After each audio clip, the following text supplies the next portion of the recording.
Welcome to another podcast. Today, we're going to talk about some stuff that no one else is talking about. Most likely because they don't have the knowledge I possess and some of my people in my audience possess. And that knowledge happens to be numerology, astrology, history. It's not all occult. We know our history too.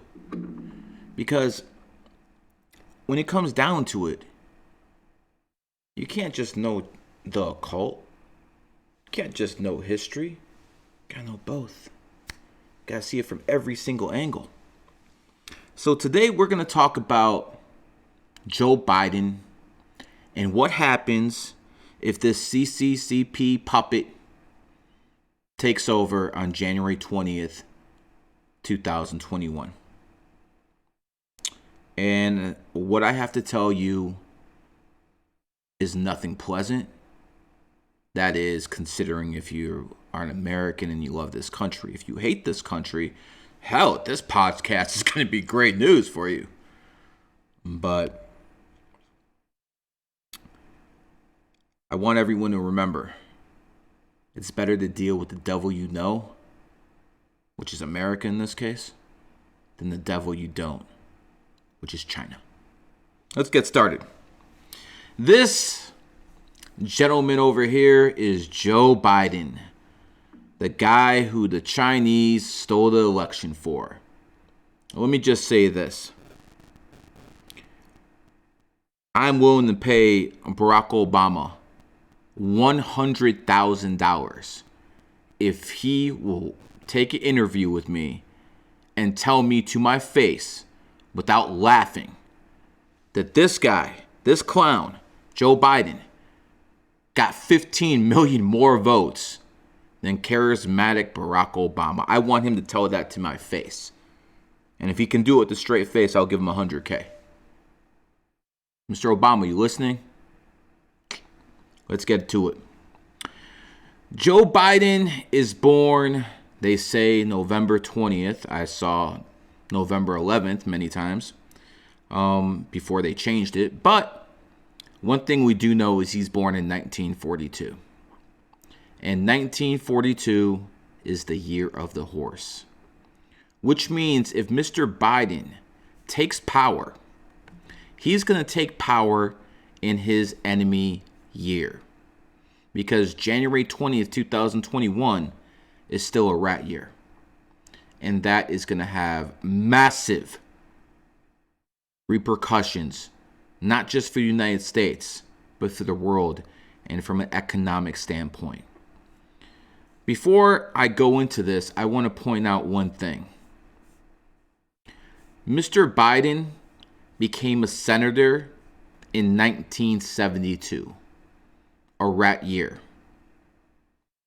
We'll go back to that at the very end of this video. But what I want to do right now is give you guys examples of what happens when someone comes to power in their enemy year. You're looking at Saddam Hussein right now. Saddam Hussein, that guy was brutal. This is a brutal ox who took strong arming to a completely different level. You know, in some cases, he was more suppressive than Hitler. Let's thank God that he never had an army like Hitler's. But going into this, Mr. Hussein, 1979. 1979, he came to power. 1979 is the year of the GOAT, the enemy of Saddam, who is born in 1937, the year of the ox. So what happened after Saddam took over in his enemy year? They went straight to war with Iran, a goat nation that was founded with a theocracy in 1979.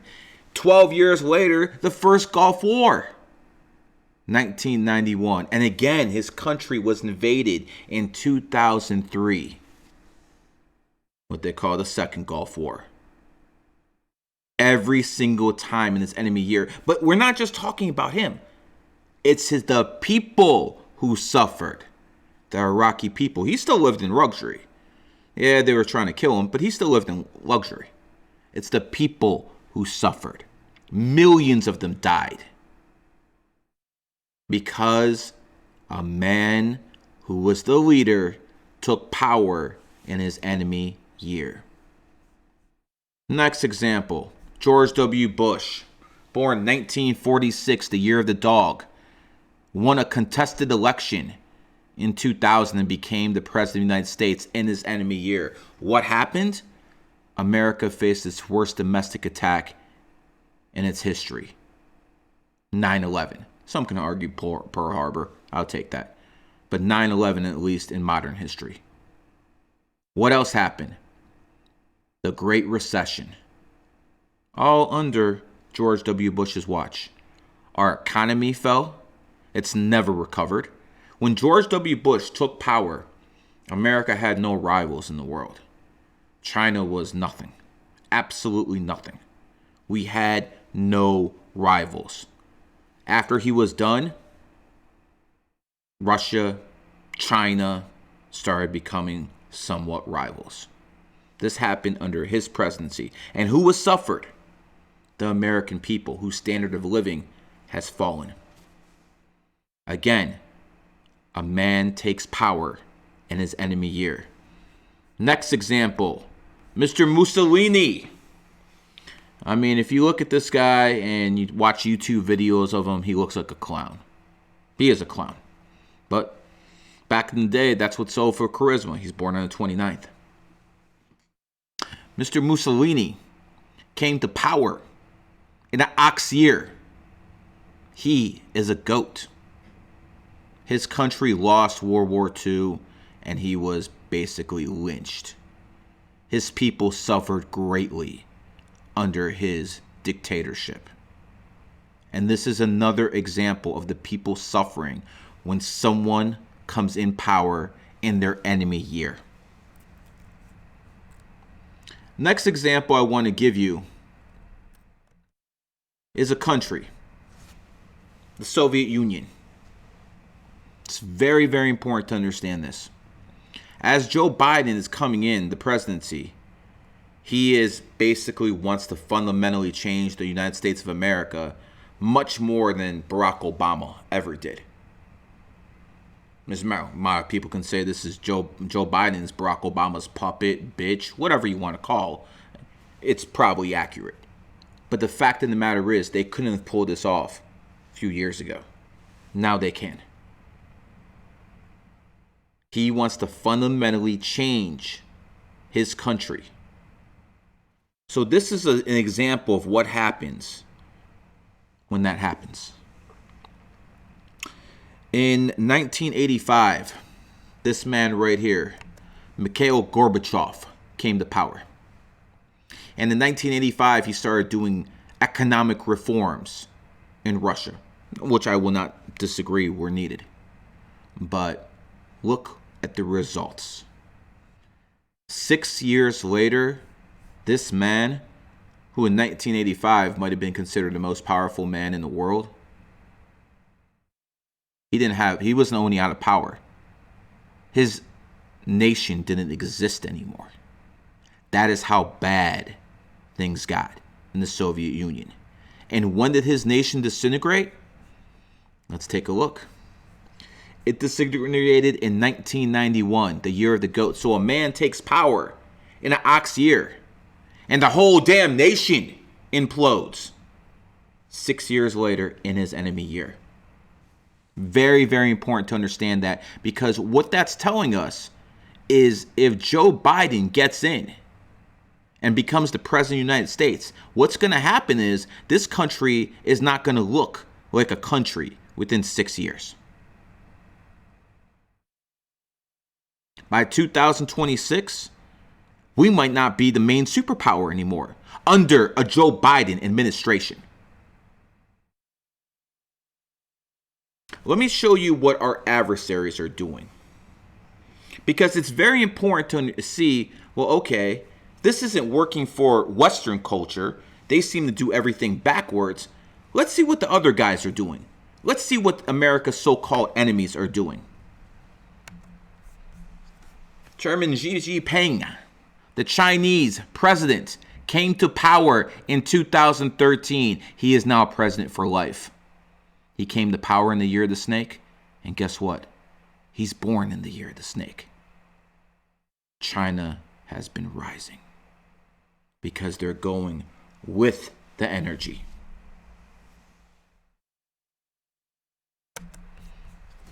In 2000, Russia was nothing. People there might have considered a third world nation with nuclear weapons left over from the Soviet Union. Then this guy, Vladimir Putin, came to power. He's born in a dragon year. He comes to power in 2000, a dragon year. He gets reelected 2012, a dragon year. Russia is now a major power again. They're going with the energy. Now let's go back to Joe Biden. Joe Biden is set to take over America in his enemy year. But it gets even worse. Unlike Saddam, unlike George Bush, unlike Mussolini, all who took over in their enemy year, well, Joe Biden's the worst of all of them. Why? We said at the very beginning of the show, Joe Biden was elected to the U.S. Senate in 1972. So a man who was in his enemy year gets elected senator, and then almost 50 years later, he's elected president in his enemy year. Joe Biden's whole energy is completely enemy year cycle. And guess what? That's going to have ramifications for the United States of America. If this man gets in power, there's a good chance America is no longer a superpower at the end of his watch. Personally, I don't think he makes it 4 years. But say somehow this man is going to be in power for 8 years, kiss America goodbye. It's over, folks. We might have a chance if he stopped in 2024, or hell, in 2000, but that might be wishful thinking. 2020 might be wishful thinking. 2021 might be very wishful thinking at this point. But if he stopped in 2024, maybe we have a shot. The fact of the matter is this: we have nothing but trouble with the Joe Biden administration because he's coming to power. Forget the politics. He is coming to a power in his enemy year. And with Saddam, with George W. Bush, with Mussolini, just to name a few examples, it's never worked out for the people. I'm going to close the show like this. A lot of people talk about what matters. Let me tell you something. Numerology, astrology, the occult matters. And that's it.